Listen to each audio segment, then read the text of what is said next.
आता कोरटकर पकडलं त्या कोरटकरला. कुठे पकडलं? कुठे लपून बसला होता? तेलंगणामध्ये आता कोणाच्या घरी तुम्ही सांगताय, मी सांगणं योग्य दिसत नाही, पण कोण त्याला आश्रय देऊन बसला होता जरा बघा ना नाना भाऊ. पण आपल्याला राजकारण करायचं नाहीये. छत्रपती शिवरायांवर जर कोणी अशा प्रकारे बोलत असेल तर ही कारवाई आपण करूच, कारण ते आपलं दैवत आहे आणि त्यामुळे दैवताचा अपमान हा निश्चितपणे आपण सहन करणार नाही. नमस्कार, तुम्ही पाहताय मराठी मंडळी.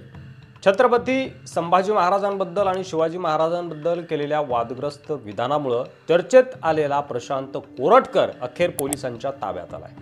तब्बल 30 दिवसापासून फरार असलेल्या कोरटकरला तेलंगणामधून अटक करण्यात आली आहे.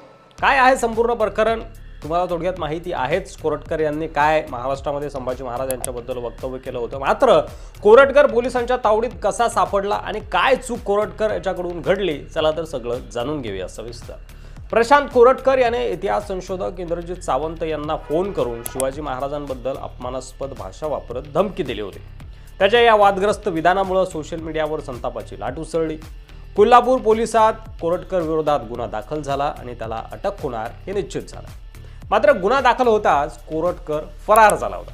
पण अखेर प्रशांत कोरटकर पोलिसांना सापडलाय. तेलंगणामधून कोरटकरला पोलिसांनी ताब्यात घेतलंय आणि 30 दिवसांपासून फरार असलेला कोरटकर हा त्याच्या एका चुकीनं पोलिसांच्या जाळ्यात अडकलाय. कोल्हापूर कोर्टाने अटकपूर्व जामीन अर्ज फेटाळल्यानंतर प्रशांत कोरटकरचे धाबे दणाणले होते. त्याने हायकोर्टातही धाव घेतली होती, पण कोर्टाने निर्णय कायम ठेवला. त्यामुळे कोरटकरला अटक होणार हे अटळ होतं. पण कोरटकर पोलिसांना सापडणार कधी हा मोठा प्रश्न होता.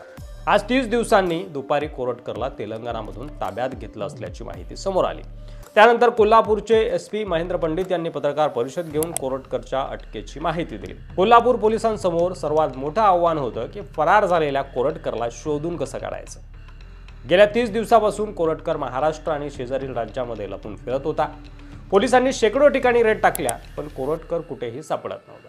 त्याच्या हालचालीवर बारकाईनं लक्ष ठेवूनही तो पोलिसांना चकवत राहिला. मात्र तो तेलंगणामध्ये आपला विश्वासू सहकारी परीक्षितसह त्या ठिकाणी होता. तेलंगणात परीक्षित दिसल्यानंतर पोलिसांचा संशय बळावला. त्यानंतर लगेच पोलिसांनी परिसरात सर्च ऑपरेशन राबवत कोरटकर आणि परीक्षित याला ताब्यात घेतलं.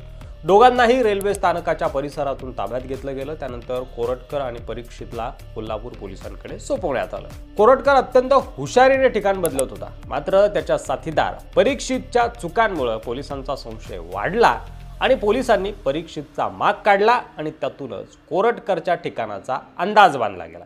त्यानंतर पोलिसांनी न थांबता धाडसत्र सुरू केलं आणि दोघांनाही अखेर पकडण्यात पोलिसांना यश आलं. कोरटकरला पकडल्यानंतर कोल्हापूर पोलिसांनी लगेच तेलंगणा पोलिसांशी संपर्क साधला.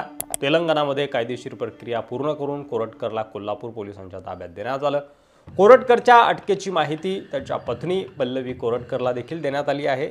आता कोरटकरला कोल्हापूर जिल्हा न्यायालयात हजर केलं जाणार आहे. दरम्यान कोरटकरच्या अटकेनंतर लगेच त्याच्या वकिलांची धावपळ देखील सुरू झाली. कोरटकरच्या अटकेमुळे त्याच्या वकिलांनी तातडीनं अटकपूर्व जामीन अर्ज मागे घेतला. म्हणजे आता कोर्टात केवळ नियमित सुनावणी होणार आहे. प्रशांत कोरटकरला अटक झाल्यानं त्याच्या वकिलांनी अटकपूर्व जामीन अर्ज मागे घेतला असून आता कोर्टात जी काय सुनावणी होणार आहे ते पाहणं महत्त्वाचं ठरणार आहे. प्रशांत कोरटकरने छत्रपती शिवाजी महाराजांबद्दल वादग्रस्त विधान केल्यामुळे संपूर्ण महाराष्ट्रातून संतप्त प्रतिक्रिया उमटल्या होत्या. शिवप्रेमी संघटनांनी कोरटकरच्या अटकेची मागणी केली होती.